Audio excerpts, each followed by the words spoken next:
Hello class twelfth. आज हम class twelfth के फिजिक्स का एक प्रैक्टिस सेट करेंगे।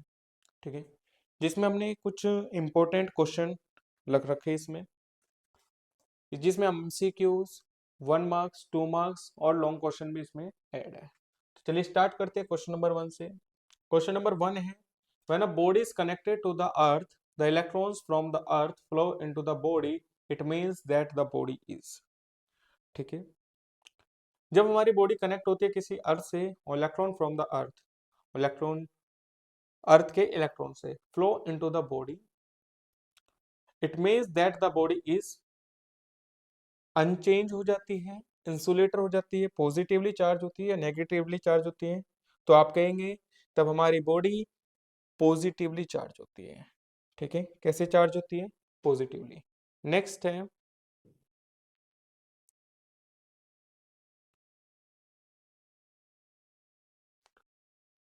Question number 2। A bar magnet of magnetic moment m is cut to parts of equal length. The magnetic moment of earth either part is। ठीक है, जब हम किसी बार मैग्नेट को कट करते हैं दो इक्वल पार्ट्स में, तो जो उसकी परपेंडिकुलर एक्सिस है और उसकी जो नई लेंथ है, हर एक पार्ट की जो नई लेंथ है, वो क्या हो जाती है? हाफ हो जाती है। ठीक है, तो जो मैग्नेटिक रहता है वो डायरेक्टली प्रोपोर्शनल होता है लेंथ के। अगर लेंथ हाफ हो जाती है तो मैग्नेटिक जो ये रहेगा मोमेंट, ये भी कितना हो जाएगा बच्चों? हाफ हो जाएगा। कितना हो जाएगा? Half. Option number B is correct. Next है, the radius of curvature of plane mirror is infinite 0 +5 centimetre -5 centimetre. तो रेडियस ऑफ कर्वेचर जो होती है प्लेन मिरर की, वो होती है बच्चों इनफाइनाइट। नेक्स्ट क्वेश्चन है question number 4। The interference occurs in which the of the following waves, all of the, transverse, longitudinal, electromagnetic, all of these. तो आंसर हो जाएगा इसका ऑल ऑफ दीज। ठीक है, जो interference occur in which the following waves, कैसी wave होती है? ट्रांसवर्स भी होती है, लॉन्गिट्यूडनल भी होती है, इलेक्ट्रोमैग्नेटिक भी होती है, मतलब हर तरीके की होती है। Next question, question number 5। Rutherford's alpha particle experiment show that the atom have, कैसे शो करके दिखाते हैं? Protons, nucleus, neutron, electrons. तो आंसर हो जाएगा वही न्यूक्लियस। ठीक है, कैसे होते हैं? Nucleus. The net charge on a current carrying conductor is, जो नेट चार्ज होता है करंट कंडक्टर कितना करंट कैरी करता है? 0, कांस्टेंट, वेरी, नेगेटिव। तो आंसर हो जाएगा 0। ठीक है, नेक्स्ट क्वेश्चन है, Lenz law is associated with principle of conservation of charge, mass, energy, momentum. तो आंसर हो जाएगा एनर्जी। लेंस लॉ जो बताता है किसका प्रिंसिपल ऑफ कंजर्वेशन बताता है? वो एनर्जी का बताता है। Next question, if the uniform electric field exerts along x-axis, the equipotential is along। जब ये हमारे पास यूनिफॉर्म इलेक्ट्रिक फील्ड कौन से एक्सिस पे है? एक्स एक्सिस पर है। तो पूछा इक्विपोटेंशियल इज अलोंग कहाँ होगा? तो आप कहोगे वाई जेड प्लेन पर होगा। ठीक है, वाई जेड प्लेन पर होगा, और ये जेड एक्सिस के लिए है और ये वाई एक्सिस के लिए है। ठीक है, और ये एक्स एक्सिस के लिए है। ये तीनों ही याद रखना है। ठीक है, अगर एक्स एक्सिस पूछा जाए तो वाई जेड प्लेन, और वाई एक्सिस पूछा जाए तो एक्स जेड प्लेन, और जेड एक्सिस पूछा जाए तो X Y plane. Question number 9 है, the value of peak value AC in 220 watt means is. ठीक है,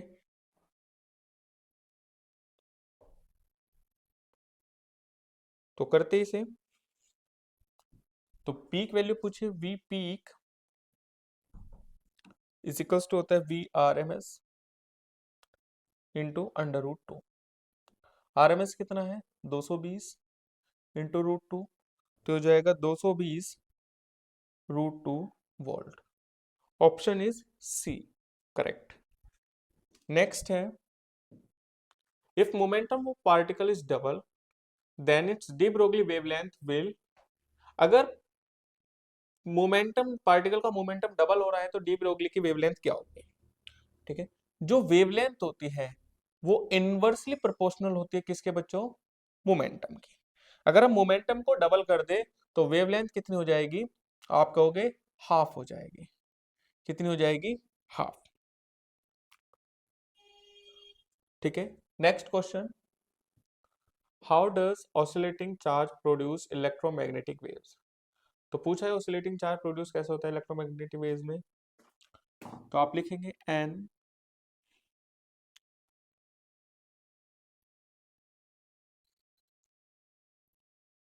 oscillating charge produce an oscillating electric field in space। ठीक है, the changing electric field, the changing electric field then induces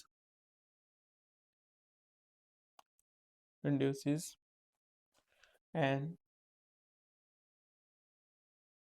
oscillating magnetic field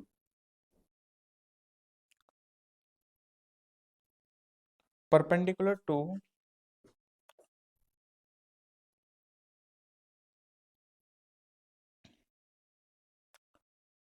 perpendicular to it according to Maxwell equation, Maxwell's equation. ठीक है, ये इसका answer रहेगा। Next है question number 12, a hollow metal sphere of radius 5 cm is charged such that the potential on its surface is 10 volt. What is the potential at the center of the sphere? पूछा है potential बताना है spare पर, spare के centre पर। तो आप कहेंगे स्पेयर के सेंटर पर जो पोटेंशियल होगा वो भी 10 वोल्ट होगा। कितने वोल्ट होगा? 10 वोल्ट। ठीक है, कैसे?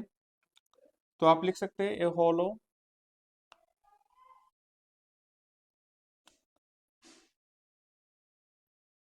Spare the electric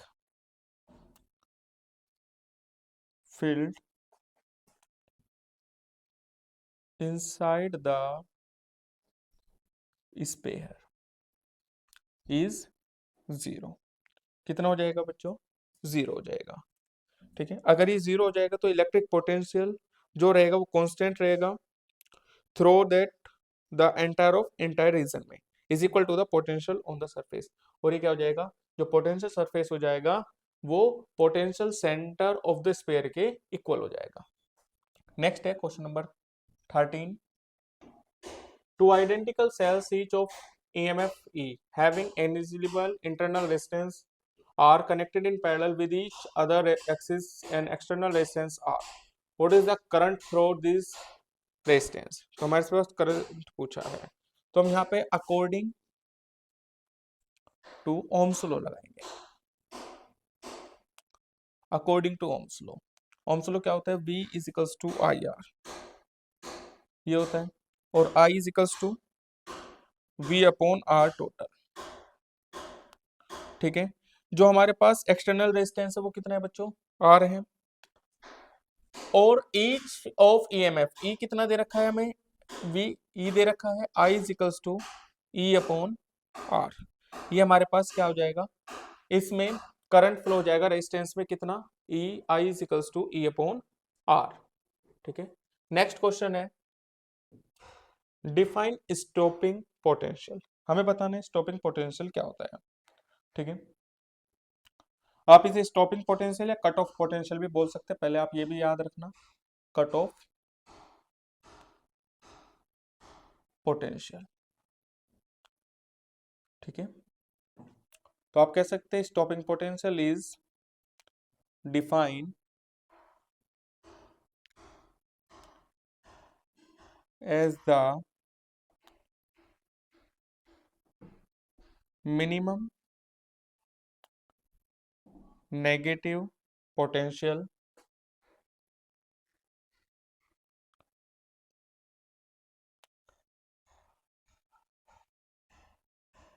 apply on the collector electrode in a photo electric effect experiment।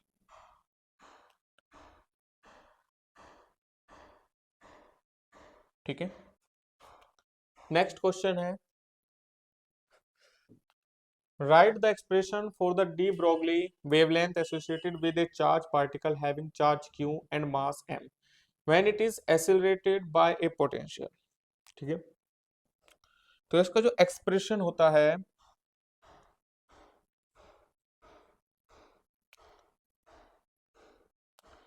Expression होता है lambda is equals to h upon under root two m q V, ये होता है। ठीक है, हमारे से एक्सप्रेशन पूछा था, और एच क्या होता है बच्चों, आपका होता है Planck's constant, Planck's constant,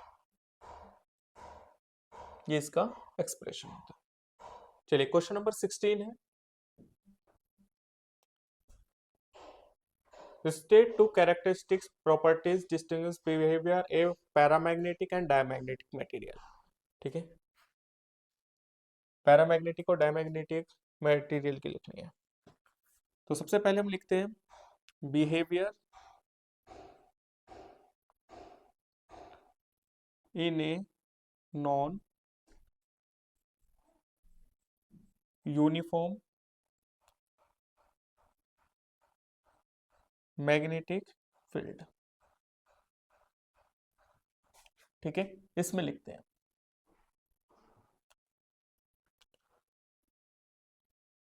diamagnetic substance tend to move from a strong from a stronger to a weaker region of an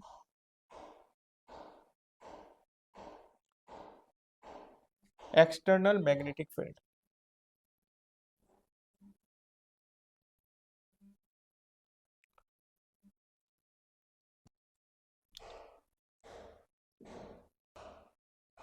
magnetic field while paramagnetic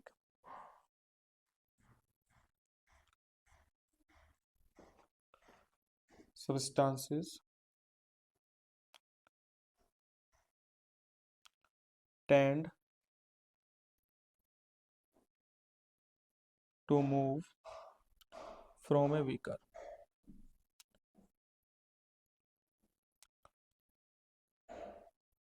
to a stronger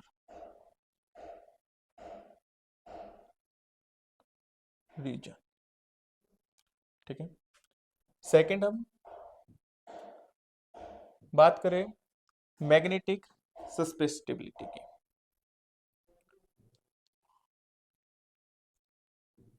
magnetic सस्पेसिबिलिटी,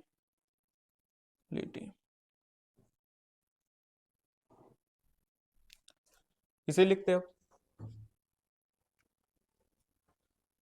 diamagnetic materials, diamagnetic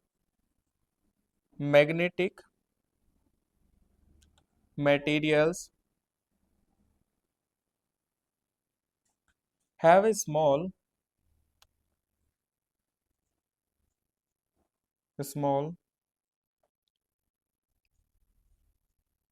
negative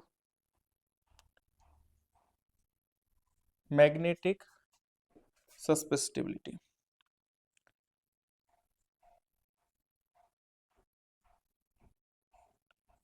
इसका मतलब हो जाएगा कि जो सस्पेसिटिविटी है वो 0 से क्या है, छोटी। ठीक है, ये तो डायमैग्नेटिक की बात हो गई। अगर हम पैरामैग्नेटिक की बात करें,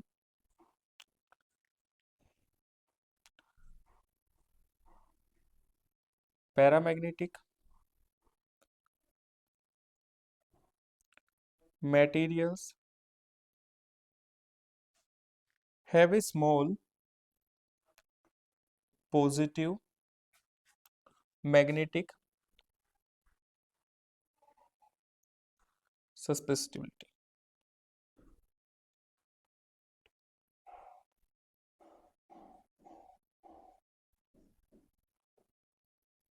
ठीक है, ये दो हमने क्या लिखे हैं, कैरेक्टर लिखे हैं बिहेवियर ऑफ पैरामैग्नेटिक और डायमैग्नेटिक के।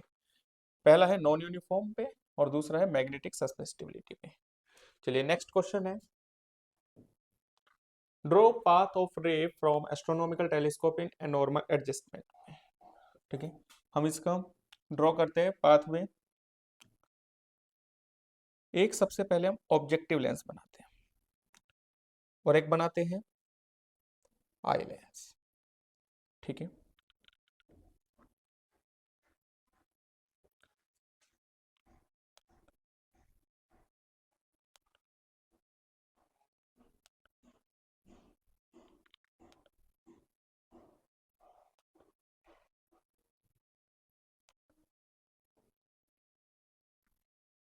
इसे हम थोड़ा सा आई लेंस को बड़ा बना लेते हैं ना।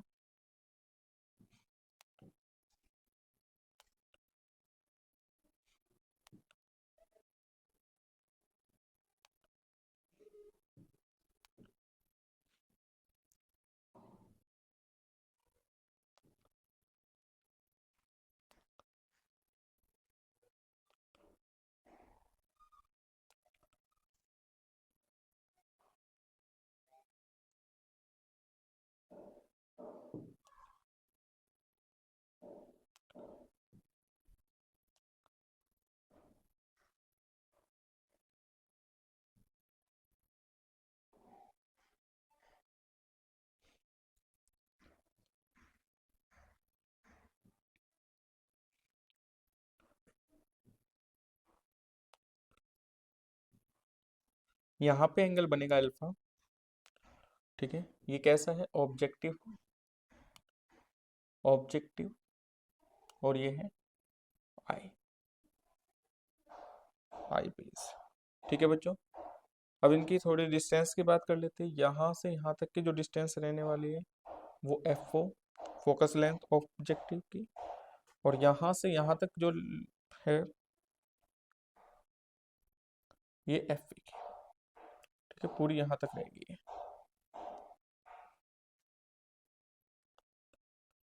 ठीक है, और यहाँ पर एंगल बनाएगा ये बीटा। तो हमने इसका जो डायग्राम है वो ड्रॉ कर लिया है एस्ट्रोनॉमिकल टेलीस्कोप का। चलिए नेक्स्ट क्वेश्चन है, question number 18। A circular coil of closely bound antennas and radius r carry a current I. Write the expressions for the following। सबसे पहला एक्सप्रेशन लिखना है the magnetic field at its centre, और दूसरा expression लिखना है the magnetic moment of this coil. ठीक है, तो हमें एंट्रेंस दे रखे हैं, रेडियस आर है, करंट आई है, हमें मैग्नेटिक फील्ड लिखनी है। तो हो जाएगा B is equals to mu naught N I upon 2r। ठीक है, और magnetic moment of this coil का होगा m is equals to N I A area होता है, तो यहाँ पे हम एरिया लिख सकते हैं आई पाई आर स्क्वायर। ठीक है, ये हमने दोनों के एक्सप्रेशन लिख दिए हैं। नेक्स्ट क्वेश्चन है, question number 19। A bar magnet is moved in the direction indicated by the arrow between two coils PQ and CD. Predict the direction of induced current in each coil। ठीक है, दोनों coil में बताना है। जो prediction जो use हो रहा है इसमें, वो याद रखना, वो लेंज लॉ यूज हो रहा है। कौन सा, लेंज लॉ। ठीक है, यहां से पी क्यू ये और सी डी ये दोनों में। अगर हम बात करें सबसे नंबर 1 की coil P Q, coil P Q, तो कोयल पी क्यू जो डायरेक्शन हो जाएगी the north pole of the magnet approaches coil PQ.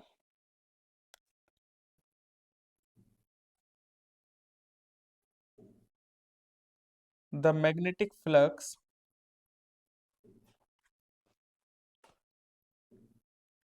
with the coil increase, coil क्या कर जाएगी, increase, ठीक है। The left फेस की हम बात करें, the left face of coil PQ का must act as a north pole to repel the approaching magnet, ठीक है। अब हम देख रहे हैं जो लेफ्ट फेस से टू नॉर्थ पोल जा रहा है, तो इसमें जो इंड्यूस करंट हो रहा है वो हो रहा है एंटी क्लॉकवाइज डायरेक्शन, ठीक है। तो इंड्यूस करंट की जो डायरेक्शन है वो कैसी रहेगी, एंटी क्लॉकवाइज, ठीक है, एंटी क्लॉकवाइज। सेकंड है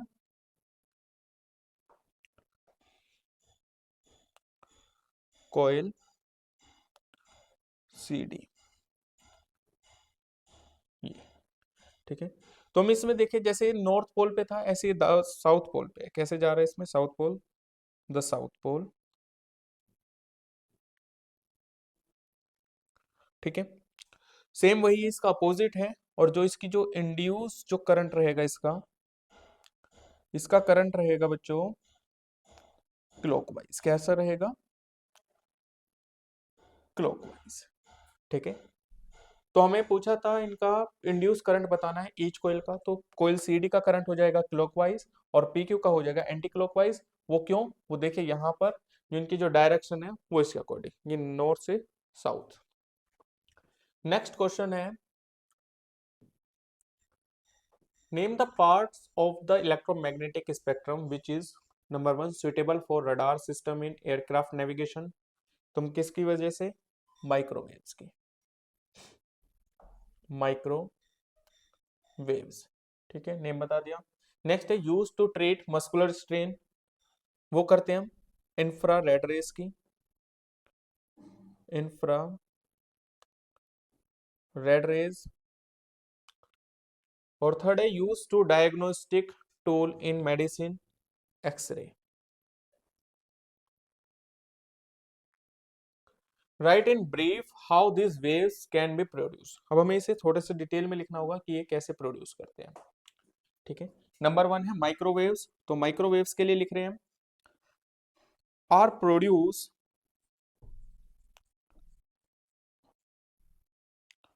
by special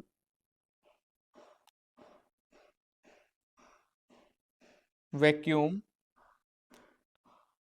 tubes such as क्लाइस्ट्रॉन्स,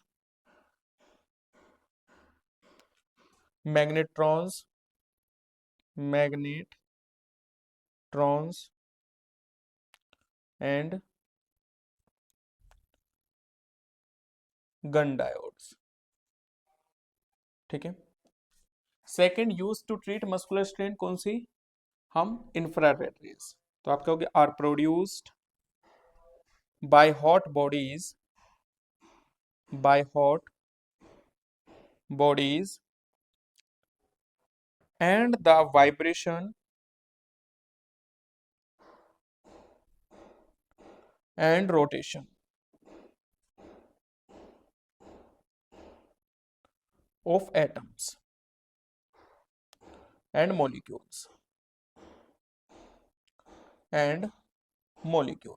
ठीक है। थर्ड है use to diagnostic tool in medicine, X-ray. तुम किसका यूज करते हैं? एक्सरे का। तो x ray are produce high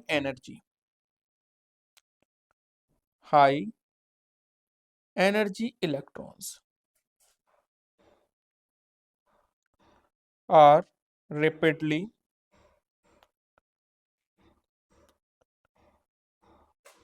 decelerated as they strike a metal target in an X-ray। ठीक है बच्चों, इन एन एक्सरेज। तो इसमें हमारे से नेम पूछा था उसका, हमें उनको ब्रीफ में लिखना भी था, वे क्यों कैसे यूज होते हैं। तो ये था आज हमारा क्लास 12 का सीबीएसई का फिजिक्स प्रैक्टिस सेट, जिसमें हमने ये प्रीवियस ईयर के सारे ही क्वेश्चंस थे। ठीक है, मिलते हैं नेक्स्ट वीडियो में।